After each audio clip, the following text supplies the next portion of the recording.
నమస్కారం, welcome to NSTV news. నేను షర్మిల. బులెటిన్ల ముందుగా హెడ్లైన్స్ చూద్దాం. ముప్కల్ మండల కేంద్రంలో ఎంపీ నిధుల ద్వారా దూలగుట్ట దగ్గర నిర్మిస్తున్న శుక్రవారం అమ్మవారి గుడికి అదనపు గుడి నిర్మాణానికి 4 లక్షలు, వేంపల్లిలో ఎస్సీ కమ్యూనిటీ హాల్ నిర్మాణానికి 3.5 లక్షలు మంజూరయ్యాయని బీజేపీ ముప్కల్ మండల అధ్యక్షులు గడ్డం సంతోష్ రెడ్డి తెలిపారు. వాటికి చెందిన ప్రొసీడింగ్స్ పత్రాలను గుడి పెద్ద మనుషులకు అందించారు.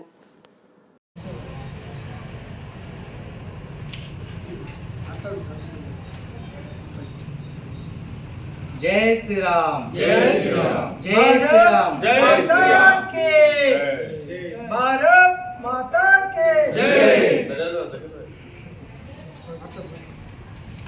అందరికీ జై శ్రీరామ్. జై శ్రీరామ్.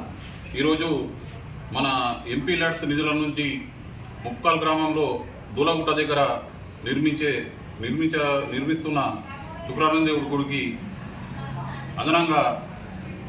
అదనపు గది ఎంపీ ల్యాడ్స్ నిధుల ద్వారా ఎంపీ అరవింద్ గారు మంజూరు చేయించారు.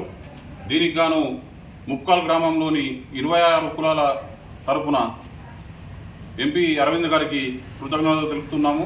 అలాగే దీనికి సహకరించిన బీజేపీ రాష్ట్ర కార్యవర్గ సభ్యులు ఎల్లేటి మల్లికార్జున రెడ్డి గారికి మరియు బీజేపీ జిల్లా ఉపాధ్యక్షులు నిమ్మల శ్రీనివాస్ గారికి కృతజ్ఞతలు తెలుపుతున్నాము. అట్లనే మన ముప్కాల్ చరిత్రలో ఎన్నడూ లేని విధంగా ఎంపీ నిధులు ముప్కాల్ చరిత్రలో ఇంతకుముందు చరిత్రలో ఎప్పుడు లేని విధంగా మంజూరు చేస్తున్నటువంటి ఎంపీ అరవింద్ గారికి ప్రత్యేకంగా అభినందనలు. ఒక దేశంలో ఒక ప్రధాని నిజాయితీగా పాలిస్తే ఎలా ఉంటుందో నిధులు ఆ రకంగా మనకు వస్తున్నాయి. అందుకు నరేంద్ర మోడీ గారికి ఎంపీ అరవింద్ గారికి ముప్కాల్ గ్రామస్తుల తరఫున కృతజ్ఞతలు తెలుపుతున్నాం. జై శ్రీరామ్. జై శ్రీరామ్.